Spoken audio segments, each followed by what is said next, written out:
So my battery just went flat. Now I'm going to pull the laptop out. So people say, ha, you know, you have to take a vitamin B12 supplement because you're a vegan. And it's like, well, hang on.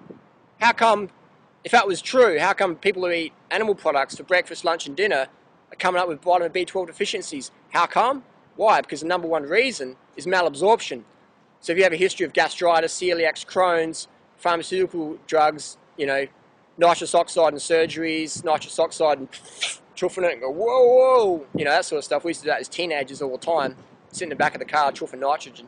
And that stuff's just going to wipe your B12, you know, out of the door. And we live in such a sterile society. Chlorine, water, air pollution. Look at the big smoke, the city, you know what I mean? We live in this. It's like, that's cool, I accept that. I'm part of society. I'm not going to be like a, you know, go out into the woods and live, you know, out of contact with society. I want to be in society, running amok, running a raw muck, throwing my banana skins around and making a difference and being the change you want to see. And as a result of that, I have to sit behind computers, absorb EMRs, you know, eat washed food, eat some sprayed food occasionally, suck in fumes and ride my bike, fly in planes, whatever, you know, running around. That's cool. It's part of being the change you want to see, and it's part of contributing to a better world. You know, you've got to deal with it and get over it. So, you know, I talk with Tour de France doctors, Lance Armstrong. Everyone asks, do you guys take vitamin B12 injections? Lance Armstrong, Cadell Evans, Stuart O'Grady, all the top coaches. Yeah, everyone's taking B12 injections and none of them are vegan. It's like, go figure. So, that's my levels of B12. If you've got an issue with that, then, you know, get some injections. Just do your sublinguals, whatever. Do your own homework and see what you think's the best option. Because my housemate, good mate of mine, eats raw, 100%, and he also includes his animal products for the last 4 or 5 years. Full on, man. He'll sit down and eat a steak, and, you know, he'll crack open eggs, and I always give him a bit of a laugh about it, and we have a laugh. You know, and his B12 was about the same as mine before I started supplementing. So it's, you know, if you've got B12 issues, it's not because you're a vegan, you know. Most likely it's caused by your past, your gastric issues, or your stress, or your celiacs, or your Crohn's, or your things like that. You know, people who think B12 is a vegan thing, that just shows their nutritional ignorance, you know. There's a lot of raw food leaders out there who say, oh, I do animal products because I had low B12. It's like, no, man, you had low B12 from your history that inspired you to go raw in the first place. You know, not many people come into raw with like amazing health, you know. Most of us come into it because we're sick, and the rest come into it because they're really smart. For me, I was really, really sick. So I could go, oh, I'm not going to do B12 because that's not natural. So I had a vasectomy, man, that ain't natural. Just do whatever it takes to get the results you desire, you know. And if it's still not convinced, go to your vet and say, vet, I feed my dog meat 3 times a day. Can we get our dog tested for vitamin B12 deficiency? And the vet will say yes. You can get your cat tested, your rat tested, your dog tested, your fish tested, your tiger tested. If you've got a pet tiger, you can get them tested for vitamin B12 deficiency. Ask your local vet if you don't believe me. Then go and jump on a bodybuilding forum where they're eating 12 eggs for breakfast, 4 chicken breasts, and a glass of orange juice as a snack, you know, as this morning meal. And then they're doing a B12 injection every day or 3 times a week and hitting the gym. So hang on, these guys eat so much animal products, they should be getting enough B12, but they're not.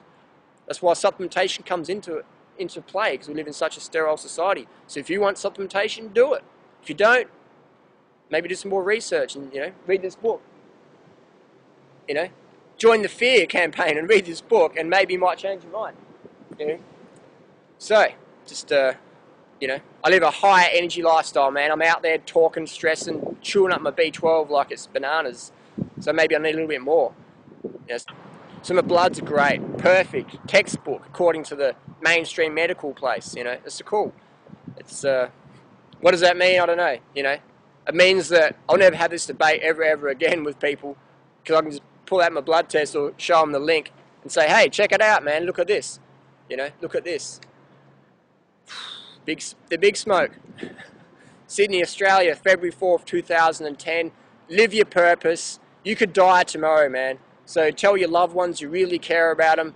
Just ring up someone you haven't spoken to and say, hey, man, if I die tomorrow, I just want to let you know I love you, bro. I love your sis. I love your mum. I love your dad. All that shit in the past, it's just chitter. You know, chitter. It doesn't mean anything. I care about you. I love you. I just want to let you know in case I die tomorrow, man. You know, live today as if you'll die tomorrow.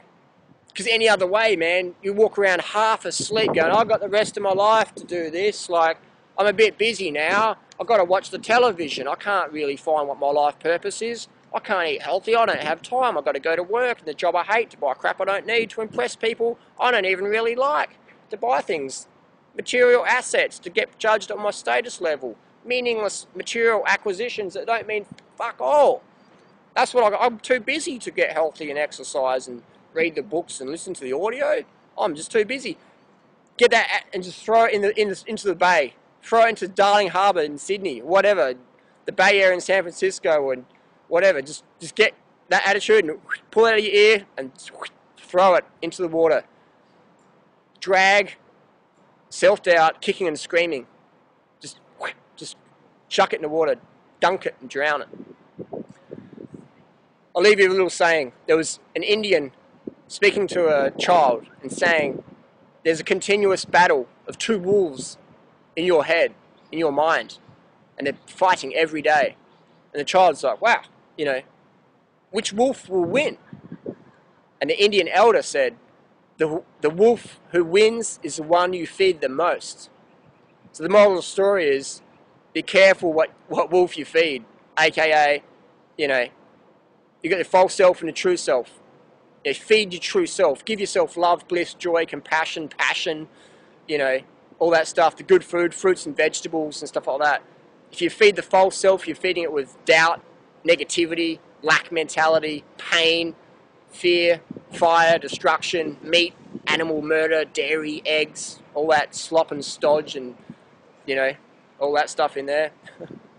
You know, so feed that true self wolf and just, you know, take a bite out of life and just run free in the forest, man. All right, I'll see you on the road, man. I'm going to go into the city and create a raw upheaval, so I'll see you later.